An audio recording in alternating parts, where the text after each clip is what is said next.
Hello and welcome to Tech Deals. This is Assassin's Creed Syndicate being played on a 9-year-old CPU and a 5-year-old graphics card. Now, Assassin's Creed Syndicate came out in 2015, so of course it runs on an i7-4790K, right? Well, yes and no. This game was very difficult to run when it first came out, and the graphics cards available at the time in 2015 really would have struggled to do what you're watching right now. This is as much a test of the graphics card and a demonstration of what's possible if you don't have ultimate hardware. Now, i9 13900Ks and RTX 4090s may be cool, but they are expensive. Whole new platforms, motherboards, RAM, video cards, that's a lot of money, and I fully recognize not everybody has that kind of coin. Assassin's Creed Valhalla is very pretty and it's interesting, and some people like playing it, which is awesome. But I would argue that this, for the most part, looks just as nice as the newer games does. Maybe in a few places it's not quite up to the latest games, but for a 2015 game, which is 8 years ago, I don't know about you, but this is very nice. Now, I'm making this video not so much to say, well, can you run this game on this hardware? Yes, you can. That's the TLDR. But rather, I want to say you can run this at 1440p ultimate detail at very playable frame rates, and that's what you're watching right here. 1440p with the details cranked all the way up to the max, and we are getting very smooth gameplay. I tested this game years ago on lesser hardware, and there was always a compromise. If you tried to run in these settings on a GTX 1050, for example, with an i5 6400, you would not be getting this level of performance. Take a look at the CPU usage. Now, we're not running at hundreds of frames per second, but our CPU is 100% utilized in cores, and it's deep into the hyper-threading. So if you had a 4-core, 4-thread chip from this era, it certainly wouldn't be this smooth. The average wouldn't be too much slower, but the 1% low in the overall playability would be much worse. Before we continue, please give me 60 seconds of your time to help pay the bills. Today's video is brought to you by eWin Racing, the best source for gaming chairs and desks for those long gaming sessions. We have a playlist of our eWin chair and desk videos linked in the video description below. Save 30% off of everything using the discount code techdeals. More details at the end of the video. There seems to be a disconnect between PC gamers at the moment. Anytime I post something like an RX 6700 XT is all a gamer needs to play at 1440p, inevitably somebody says, what are you talking about? That can barely do 1080p these days. Have you seen the VRAM requirements of The Last of Us Part 1, Hogwarts Legacy, and others? Yes, I have. And then if I say, well, if you want to play everything at ultra detail at 1440p, you absolutely need an RTX 4090, nothing less than the best will do.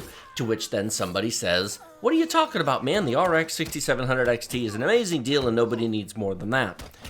It's like there's two different movies playing and the story changes depending upon the perspective of the viewer. Well, that's true actually, because both statements are correct. I get a lot of feedback in both directions. One, you don't need ultra hardware to play amazing games, and then you need ultra hardware to play all the games. Both statements can be true. There are a ton of games you can play, and there's a lot of detail settings that you can set to find a wide variety of playable settings on different hardware. The RTX 2080 Ti, very similar in performance to the RTX 3070 and probably the upcoming RTX 4060, which, gasp, will still only have 8 gigabytes of VRAM, but it is what it is a reasonably priced option. Now, I wouldn't be dying to go out and seek out a RTX 2080 Ti today, but if you have one, unless you're at 4K, you don't actually need to upgrade unless, of course, you want to play every new game the day it comes out, before patches and optimizations. And I think patches and optimizations is a conversation our industry needs to have more of, but that's a story for another time. And if you're willing to, say, run at high detail instead of ultra. I made a video a couple years back where I said ultra is for screenshots, high detail is for gaming. I still stand by that video. I think for the most part that's true. Ultra is nice. There's nothing wrong with ultra. And of course, if you've got games like Cyberpunk or Control where ultra ray tracing detail are just stunningly beautiful, fair enough. However, you can play those games on high detail without ray tracing on and they're still a lot of fun. You know, if you don't have the latest high-end hardware, those games can be very hard to run with everything cranked up, but you can absolutely enjoy yourself without needing to spend buku dollars. But if you have buku dollars, then man, oh man, are you in for a treat. Another aspect that's often not considered is the longevity of cards. Yes, an RX 6700 XT will play all current games at 1440p at some reasonable level of detail.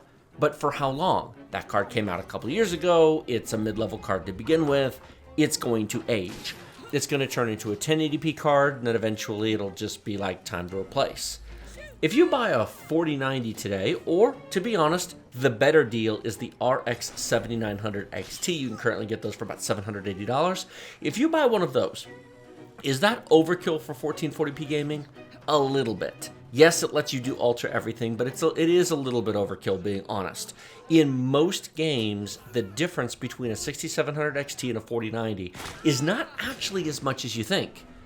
It's at 4K, it's in the ray trace games where you see the big difference. However, 2 years from now, 4 years from now, that's when you're going to go, oh, I can just keep using my video card and I don't have to replace it. It is less expensive in the long run to replace your card every 2 years, mid-level card to mid-level card, but that requires you sell your card or have a machine to move it down. That requires you have somebody to give your card to. If you just buy a high-end card, well, what you're watching right here is a great example. The RTX 2080 Ti was a $1,000 graphics card in 2018. It is now 2023. This game is beautiful. This card is 5 years old. This card has years of life left in it. Maybe not playing Cyberpunk at 4K with ray tracing on, but you should know that already. However, outside of those corner cases, this card has years of useful life. If you bought this back in 2018, paid full price, 5 years ago, you might very well get 7 years out of it. Now, I don't know about you, but despite the price of the card, I would call that a tech deal. eWin Racing has a wide selection of chairs to fit all shapes and sizes of gamers, ranging from petite to cuddly. They have something for every type of gamer. Not just sizes, but colors and material options as well, including red, blue, purple, pink, orange, and more, plus cloth and leather choices. We have over half a dozen chair and desk videos in a playlist down in the video description below. We also have a very special offer just for Tech Deals viewers. Save 30% off of everything using discount code techdeals using our link in the video description. We have used eWin gaming chairs for 3 years in our office, sitting on them for up to 8-hour marathon live streams. They are very comfortable, and we are happy to work with eWin to bring you this special discount and recommend eWin for all of your gaming chair and desk needs.